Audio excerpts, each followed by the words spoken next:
Welcome from a hot and sweaty Penang. Today was really hot. I'd say it was probably late 30s, which was considerably hotter than the day before. Yesterday was probably about late 20s and overcast. But as a result, today was just kind of unbearable and couldn't really go out during the day. Basically stayed under the shade and did other things. But Penang's a nice place. Just here near the town hall. I'll flip the camera around so everyone can see the town hall.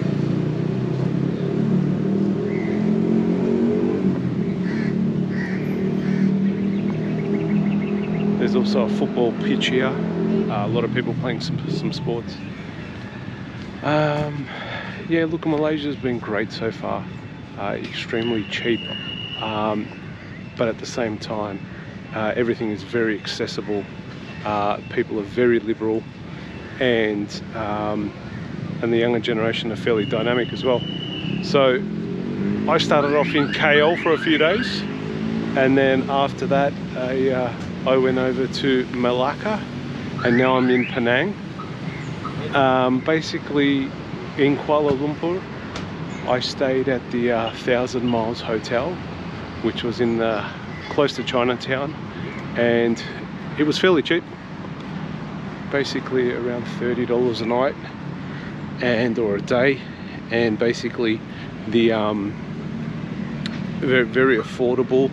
The room was a bit small, but the amenities were good, and it was a clean hotel. When I went over to Malacca, I stayed at the Swiss Heritage Hotel, which was a bit more expensive. That was $40 a night, but at the same time probably considered one of the higher end of the boutique hotels. Very nice. It didn't include breakfast, neither did the KL hotel, but you're in Malaysia, you're in a foodie heaven, so there's food everywhere. The accommodation scenario up here in Penang, I am staying at the Rare Heritage Boutique Hotel. That's also around the $40 a night mark, and very nice, very clean, good facilities, very central near the Armenian street, so you really can't go wrong there either. The topic we all want to hear about is food. Food is extremely cheap and very accessible.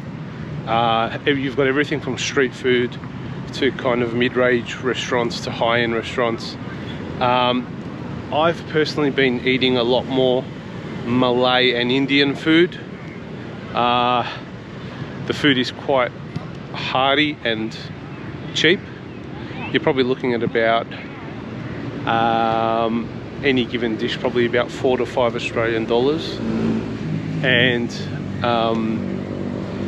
it's pretty good. You probably don't need to spend any more than that. In Malacca, I spent the time going to the old UNESCO heritage city. That was pretty good, although at night it does get a bit quiet, and I do recommend that if you are to visit the town or city, you should go there on a weekend, because things do tend to come more alive on the weekends. During the week it's a bit quiet, especially after about 7 or 8 o'clock at night. In KL's always alive. There's people everywhere, any time of day. I was hanging out in Little Masjid India Road. There was a festival there, or a market, a weekend market. So went to Chinatown a fair bit to eat, and down to Petaling Square market. That was pretty good as well. If you want to do some shopping, definitely go down to the Petaling market. Up here in Penang, I've just been I walked to Gurney today, which is about a 4 or 5 kilometre journey away in the heat. I went out there pretty early. That was good. It's more so where people live, and there's a few hotels and nice restaurants and hawker centres up there, so it's definitely worth the visit. And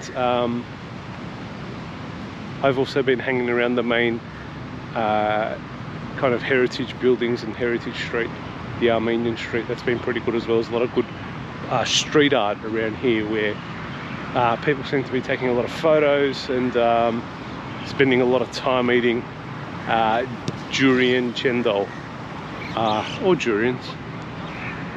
I'm here for another 3 days.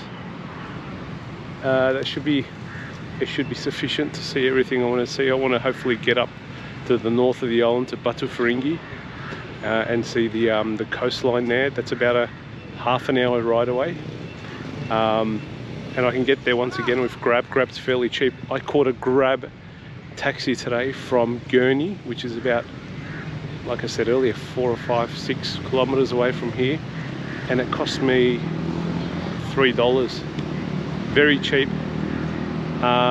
So transportation, getting around the island is very easy. You can get around with taxis, you can hire scooters, and you can use the Grab apps as well. There's a number of ways to get around the island. One aspect of the island, or not necessarily the island, of getting here that was a bit of a challenge was the ferry across from Butterworth. So I took a 4-hour train in business class from Kuala Lumpur to Butterworth. It was great, it was clean, it was comfortable. They fed us twice. No problems with the train. Had air conditioning, had Wi-Fi. Although it didn't work the best, it did cut off at times. There was still free Wi-Fi. Then once you get to the ferry terminal in Butterworth to cross over into Penang, that's where it gets a bit challenging, because you have a number of people from the train and buses descend onto the ferry terminal, which runs hourly at the moment. And the ferry's probably not the newest technology.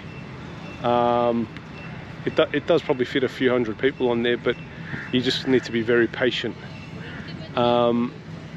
Next time, if I was to come across from the mainland again, I'll probably catch a taxi. It might be a bit easier for me, but catch the ferry and see what you decide for yourself. You might like it, I don't know. It definitely is a good experience though. Something you should do probably once, because it's great as you come across that from the mainland to the jetty. You see the island and you get a good view of the whole island, and it's fairly quick as well. It probably only takes about 20 minutes, not even, maybe. Well, look, that's the update from here. People are friendly. I haven't had any issues. Heaps to do. I highly recommend Penang. This is what, my second day? Yeah, second day now. Great place to visit, family friendly as well.